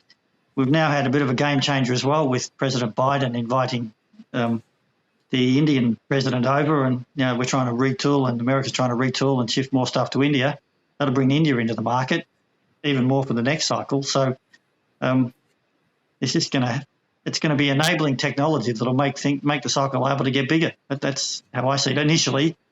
And then once the downturn takes place, that's when you'll see the shite really hit the fan, because it's all very well now. There's so many jobs being created, but once the downturn takes place, businesses are going to have to do more with less. They will then start using AI to replace everybody's job. And that's when things are really going to turn serious. And that's when the elite and the people that own the rent and the economy, they're going to have to find ways to avoid revolution. And that's when you start to see things really happen, and it'll just be the repeat formula, right? I'm telling your viewers, get ready for what's coming after 2026, because every time there's a land price-led downturn, the fundamentals change, right? And the banks will start using the AI. They'll be able to very well know what your personal circumstances are. They'll be able to determine whether you should continue with the loan or not. Landlords and banks themselves, they'll be able to use the AI on the phone to say that if you can't end up paying your mortgage or you can't pay the rent, they'll be able to lock the house from your phone. They'll be able to lock you out of your own premises probably. There'll be all sorts of technology come through that is going to make people's life really hard if you're too much in debt. I tell you, people can't see it, but things turn. And when they do turn, they turn vicious. And that's when the technology that's been newly invented, that's when it turns to its dark side, and it's used to throw people out of work, throw people out of their homes, and all sorts of other stuff. And that's when the complaints come through from the socialist side of things to start saying, well, capitalism doesn't work. We've got to change it to something else, and there's revolution in the air, right? That's a very interesting and relevant point. 2023 right now, all this talk of, well, the interest rates have been hiking up, and the news is pretty grim. But this is not really the worst point then, is it, really, from what you're saying? Well, if you have a look at history, the Fed since 1955 has raised interest rates 11 times, and 10 of those times house prices kept going up. Yeah. From the late 1970s, interest rates went up. The late 1980s, interest rates went up. Interest rates doubled over that period, and house prices doubled as well. Now, I'm not expecting possibly the same necessarily, but when interest rates have been going up, the economy's never tanked, and that's just what history says. So once we all adjust, and the problem isn't interest rates going up. The problem is they should never have been lowered to the point where they were lowered. That was a false economy, right? Putting interest rates down to where they were, and that happens because the Fed and the owners of government they're dead set scared of what people will do if things really do turn bad, right? So it was all politics and anything else. And I think the way interest rates have been rising at the moment, the way the Fed's put it up, and especially the Bank of England have put up rates, and too in Australia, I think that was more politics than economics. During the pandemic and slightly after, it was the common man, the workers, you and me, we had the power because we decided we weren't going back to the office. We decided that we wanted to work from home because we were absolutely sick to death of the commute. And it came home to us just how difficult that commute is, especially in London and other places like that, New York and the bigger cities. Hey, we stuck our finger up and said, we don't want to do that again. Well, I thought the powers that be, they had to find ways to put us back in our place. Lifting interest rates so radically, so quickly was one way of doing that, whereby you do now need a job. You had to go back to work. You couldn't thumb your nose at your employer any longer because we're now back to the status quo.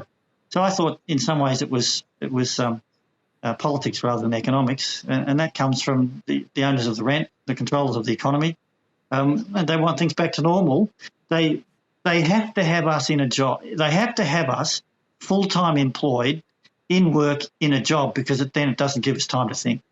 And they have to have us in debt because we need the job over our next lifetime to pay it off. It's politics. It's not economics. It's a political question. It's no longer economic. And that's what they want. Yeah. Okay. If it was an economics question, I mean, even traditional economists acknowledge that there's at least a 6 to 12 month lag between putting up interest rates and its effect on the economy. So you can't say it's not credible to say, we need to keep putting up interest rates. We haven't got inflation under control, when probably we're only starting to see the first effects of interest rates that were being put up last September. So it was, I think they realized they probably had a window where they could get away with it. And it was needed to create a bit of economic pain, so that wages don't the bargaining power of labour is lower, and that's what they've done. But the problem is that they thought they could control how things work because it worked sort of during the pandemic and so on, and it to a certain extent worked at least in 2013 with QE and other things. But when you have an economy which is in the second half of the real estate cycle, when banks are much more flush with cash, the economy is, investing and changing in ways that we've been seeing over the last sort of 5 or 6 years. And then on top of that, you all have all this sort of stimulus for infrastructure and other things that we should have been doing all along, but we sort of only waited till the pandemic to really get going. It then creates effects which they can't feel they can control, and it sort of creates all this sort of kind of misbehavior in some ways. And I think they've, in my view, just totally lost the plot. But one thing they haven't been able to do is disrupt the progress of the cycle. That's interesting. So given, earlier this year, based on other mathematical patterns, we did see a banking crisis in America that actually was supposedly of a greater magnitude than that took place in 2008. When we get to the point of the cycle this time around, how bad do you think the crash will be for the banks that have the heaviest exposure to the real estate markets? Is it going to be much worse this time around? Well, I can take a bit of a stab at that first. The banking crisis that happened back in March was a uniquely American affair. That sort of crisis would never happen. It would never happen in Canada. It would be extremely unlikely in the UK, and it would certainly never happen in Australia. That's both a good and a bad thing. It's a good thing because it allows the American economy to be really dynamic. And so you can get banks there that find a niche, and then they can really start creating credit and lending.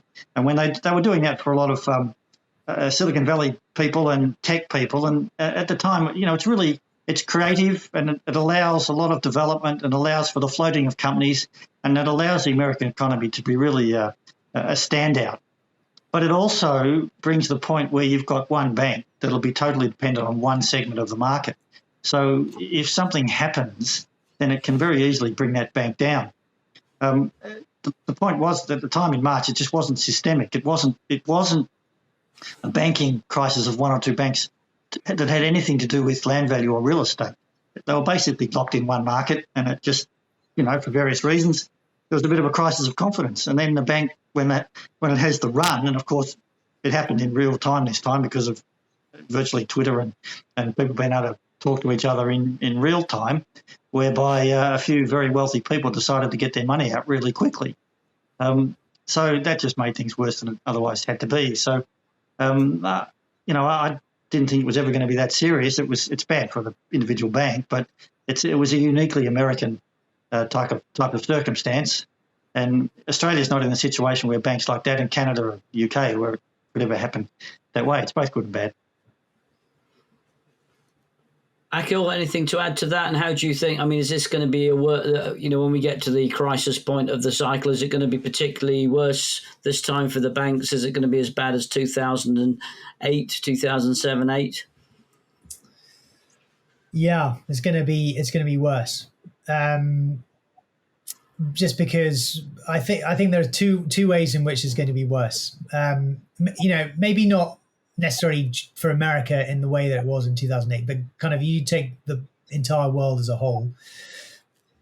Capital is more globalized, and US banks operate under sort of fairly significant restrictions. They've been eased over the last sort of 7 or 8 years, in particular the last 2 or 3, but they still operate under significant restrictions.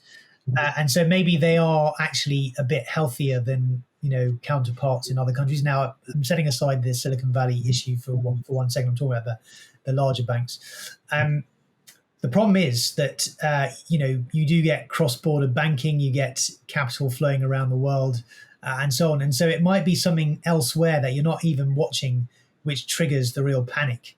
It might be maybe some collapse of a property developer in Saudi Arabia at the right point in the cycle, which causes all the Saudi money to kind of get repatriated, or it's not flowing around, which then causes some other banks in another country to go, which then ripples out across Europe, and then you start to get into some serious issues. So the point of that is that I don't think people will necessarily see where this thing is going to start. A bit like in Europe in 2007, we sort of heard about some issues in kind of Californian subprime real estate, but we never thought it was going to be an issue that European investors and European banking authorities would have to deal with. So that's one way in which I think it's going to be worse. We're just going to have less knowledge of what's going on around the world, and it's potentially going to have a big effect.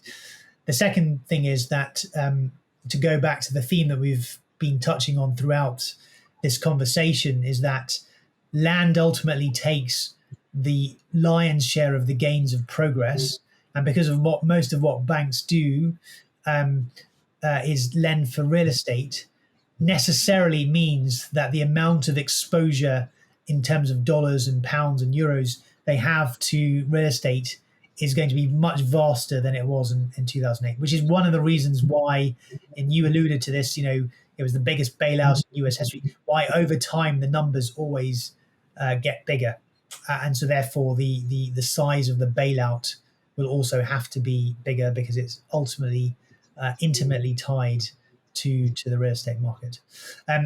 The thing in March of this year, 2023, I don't even really regard as a proper crisis. It wasn't systemic. There were some pretty specific factors, because of the high interest rates, technology investments didn't pay off in the way that they had. They were banking for venture capital firms, and technology funds are very cash cash hungry, and so there's a lot of money sloshing around. They hadn't done their sort of risk management properly. They'd ignored deposit limits and so on. And then in addition to all of that, you have the banking based upon apps, and so people could withdraw hundreds of millions of dollars sitting in the back of a taxi and so on. I mean, I think the system was not prepared for that sort of level of I wouldn't say panic, but that level of activity. Regulations weren't capable of handling it. There wasn't enough liquidity buffers for that, and so on. So it's an example of innovations in banking where kind of the rules simply don't keep up, and it created an issue that I think you'd have to say people thought it was the Bear Stearns moment, which would lead to Ripple, which would lead to a whole summer of problems, which would eventually result in a Lehman Brothers moment later this year. We didn't get anything nearly like that. So it's a very different episode to what you will see at the end of the cycle. Has this 18-year cycle ever failed? It's been interrupted. It was interrupted by the world wars, but then the cycle reasserted itself in between the wars, but then also after 1955. And so, no, is the answer to that. It can be interrupted. If we have a major clash between US and China after the end of this cycle, it may affect the start of the next one. But I don't think it will eliminate it unless we get a solution such as was proposed by Henry George. Until we get that, the cycle will repeat.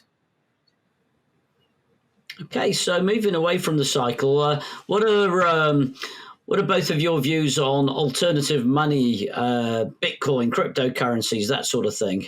Phil? I'll leave that one to Akhil. All right, Akhil, over to you. And so you said it's outside the cycle. No, it's not.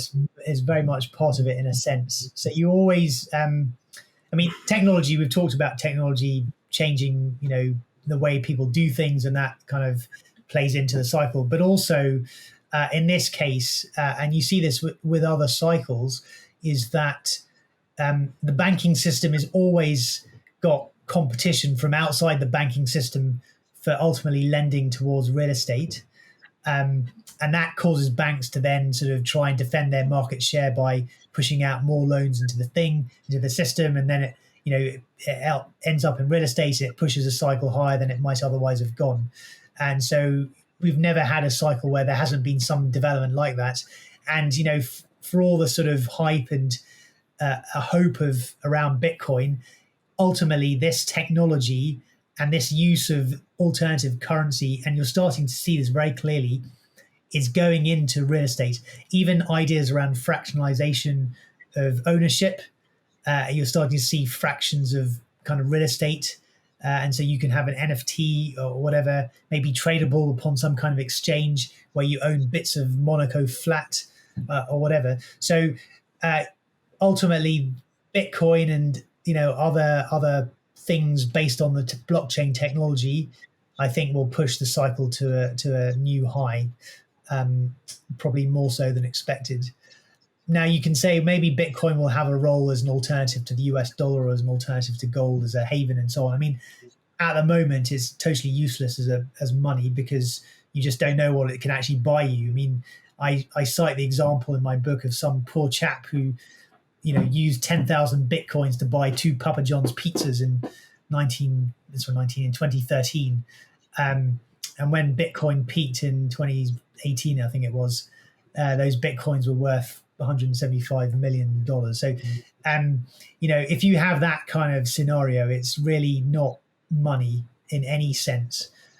It can be used to speculate in, and it has been, of course, but it's not something that can actually be the foundation of a banking system or a system where private parties are exchanging kind of goods and services between each other. So in that sense, I don't believe it's money. I don't think it will play that role unless it fundamentally changes, which we haven't seen the signs of that yet. And what are your thoughts on China, India, and Russia now as developing nations, both of you? Uh, um, you know, for all the pessimism around China, you see a lot of stuff coming out about Evergrande and Country Garden and things. I just regard that as Western propaganda. The question nobody's asking is, what if the Chinese president actually gets it right? Now, we're all quick in the West to come out and say that China's got a few fundamental problems, and it probably has a little bit. But he has burst some of the debt and the real estate bubble that was forming in China, exactly the way it forms everywhere else. He was pretty early to do that. If China get themselves into a situation whereby their fundamentals are more improved by 2026, that's going to cause a few problems for its supposed nemesis, the United States. So the question I'm asking at the moment is, what if he gets it right for all the problems that might be manifesting? Good to have them now whilst no other economy is tanking. So, we'll have to see how that goes. Having said that, dictators running countries never ends well. And so we'll just have to see how that pans out. We'll know more about that in a couple of years. Akhil, views on China before we come to Russia and India? Well, I mean, by some measures, it's already the world's largest economy. Maybe not in nominal GDP terms, but in purchasing power parity terms. So it's a major player. It's a major player. It's the biggest real estate market. It's not the supplier of sort of bank finance to the world. I mean, as we said earlier, it's sort of closed off and so on. And I think that will change. It wants to assume a bigger role in the global economy. It wants to have a big currency. To do that, you need to allow your currency to go overseas and be used in transactions not involving you. So I think things will change in it potentially, maybe not in the current cycle, but potentially might have a very major effect on a future cycle. A bit hard to say. I suppose one thing that I would I think we need to be a bit wary about is maybe the view of the Chinese Communist Party was that it was all powerful, and I think that maybe has been dismantled slightly with recent things with Evergrande and so on. But ultimately, it goes to show that if they are determined to do something, they can get it done. So they wanted to try and take some of the heat out of the property market. Actually, in 2017 is when it really started, and it sort of succeeded for a bit of time. It sort of got worse as a lot of these companies that have debt denominated in dollars have, faced rising cost of that with interest rates and other things. And so a lot of the chickens have come home to roost right now. It's caused a lot of headlines, but ultimately I think we'll get through them, and the reputation of the government as being all powerful will remain intact. Now, what the end of a real estate cycle can also do is to shatter some of these myths. And when they get shattered, the loss of confidence can be very significant. Now, I'm not saying it's necessarily going to happen, and maybe they will emerge from the next crisis in a better position than the US. But it's something to be wary about, because, of course, the size of China is such that a lot of investment decisions around the world are made based upon China kind of behaving in a certain way. And if it doesn't, then it can create a lot of panic. So I think it will be very important in the future, and it may have some effects along those lines at the end of the current decade. How about India? Well, I think India is looking and seeing at how quickly China developed, particularly after kind of the late 70s, but particularly after 2001, and it wants to do something similar. Clearly going to be the world's second largest economy, probably by the middle of the century. The biggest labor force, technologically advanced, and so on. If it can kind of get its bureaucracy and its corruption and its, unbelievably shocking poverty sorted out, then I think it'll be a very major player and an independent player. Unfortunately, Indian investors like to speculate in real estate like the best of us, so they will have very significant real estate cycles, not least tied to all the massive infrastructure that's going in, which is pushing up real estate prices and land prices all over the place. But yeah, it'll be a very big player in the future. Phil, India? Right. Andy, I just try to keep things simple. You can take Russia, you can take China, you can take India, you can take Iran, you can take North Korea. But Andy, I'm yet to see one single person in the world that's utterly desperate to cross the border into any one of those countries. They're all desperate to get into the US. That's because it's basically, and I can tell you from personal experience, when I was writing my book, I never thought it, but my favourite place became Texas. Why? Because I just got an unbelievable feeling of freedom every time I went into Texas, especially driving along some of those roads down towards the Big Bend and down towards through the Panhandle and all those other places, right? And I'm absolutely certain all the people trying to cross the border, they feel exactly the same. So until that stops, I don't know. I don't know one person. Well, I don't know anybody that wants to go into Russia at the moment, or China, Iran. Heavens above. The only guy that tried to get into North Korea was the American Army guy because he was trying to escape punishment, right? So America's where it's happening. It's a great place to be. I know America's got problems with some of its areas, but it's a very dynamic place. Americans themselves, they work bloody hard. They take very little holidays, and there's a lot of smart people there, especially with finance, and they've got a great system with their banks.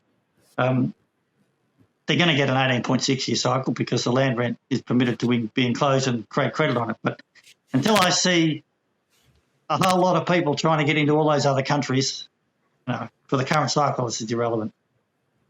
Okay. Russia, any comment on Russia from either of you? What to say? I think it's had it. You can't. How can you have a country whereby half the people want to get out, and there's just absolutely nothing being done for the young people? So it's just it denigrates. It's just very poor for the country in the future. This doesn't do very well. Yeah. Okay, fair enough. Massive. Then if we put these people together and look at the BRICS nations, and as we hit next January, we're seeing some substantial players potentially joining BRICS. Do you have any views on that?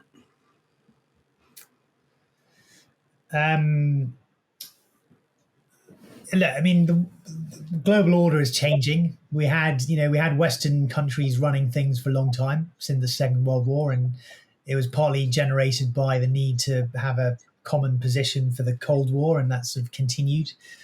But we're in a situation now when it's no longer the case. Other countries want to assume more power, control, whatever it is, and that leads to different sorts of dynamics. I don't think there's much more to say about it. I know there's been some consideration about a BRICS currency to supplant the dollar and backed by commodities and gold and other things. Don't see it happening. Well, actually, it will happen if they are prepared to create a BRICS central bank, or if a country like China is prepared to increase the supply of that currency during a difficult period, or maybe during a economic boom. Until you get either of those things, it's not going to happen. Of course, the dollar won't have quite as much of a role at some point as it does now, but it doesn't mean it's going to disappear and be replaced by something else. Just, again, a little bit speculative, Andy, but if you've followed Akhil's book and my book, my book based very much on the US real estate cycle, because the US, biggest country and it's leading, the real estate cycle took place regardless of whether there was a central bank or no central bank, whether there was inflation or no inflation, whether there was the currency free-floating, backed by gold or whatever. And actually, looking back throughout the history, particularly of the 19th century, the currency being backed by gold actually made the real estate downturn worse because it created a very inflexible ability of central banks to do anything. And if BRICS, and I think China and Russia are buying up a lot of gold, maybe they are doing so because they do want to create a currency backed by gold. That will make the real estate downturn, particularly in their countries, probably worse. It's an inflexible banking system. My book showed that completely. It's just something that nobody sees because they don't see the backing of it being land. But it's there in the cycle. So the BRICS people want to be very careful what they do. But I can tell you again, Andy, they will repeat all the mistakes that have been made before because land is not regarded, it's not built into the economics now, so they don't study it. So the same Chinese economists, they've got no idea. And, yeah, you know, they're going to repeat the same mistakes. But they're good questions, Andy. It does have to be, it's got to be watched. You know, they are, I think, trying to minimise the impact of the American dollar. But again, until, you know, people move with their feet, and until we want to see people actually going into those countries, you know, it's not really going to be that serious.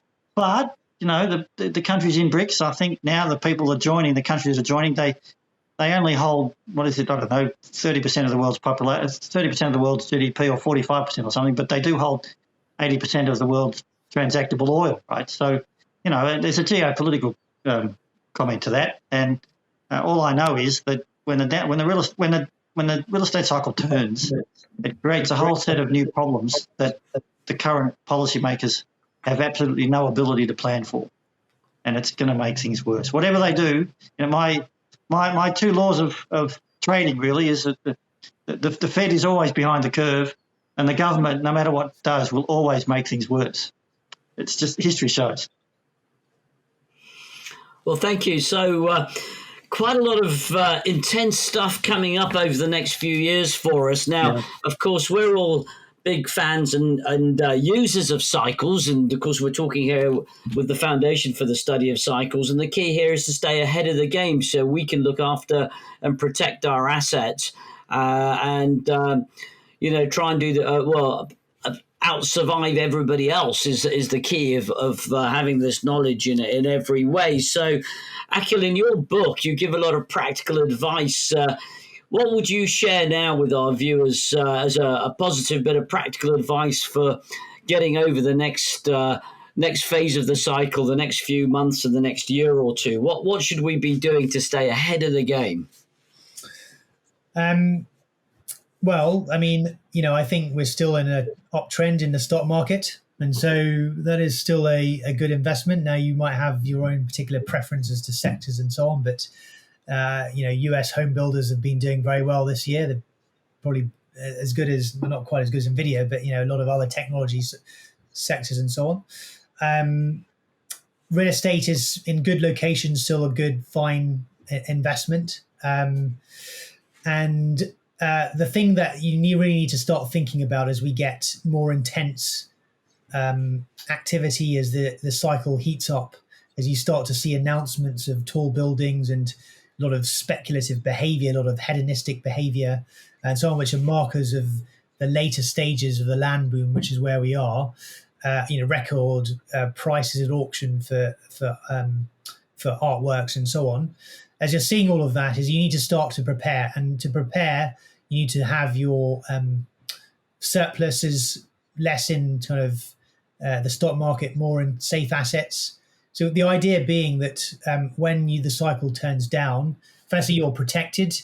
You know that if you've got any debt, you can service it, but also that you have the ability to buy cheap assets when things come crashing down. So you need to, you know, it takes you a few years to get to that position. So therefore, currently, stock market, real estate in good locations, start to think about where you would park some spare cash and save things, which of course, you know, covers its costs and return something.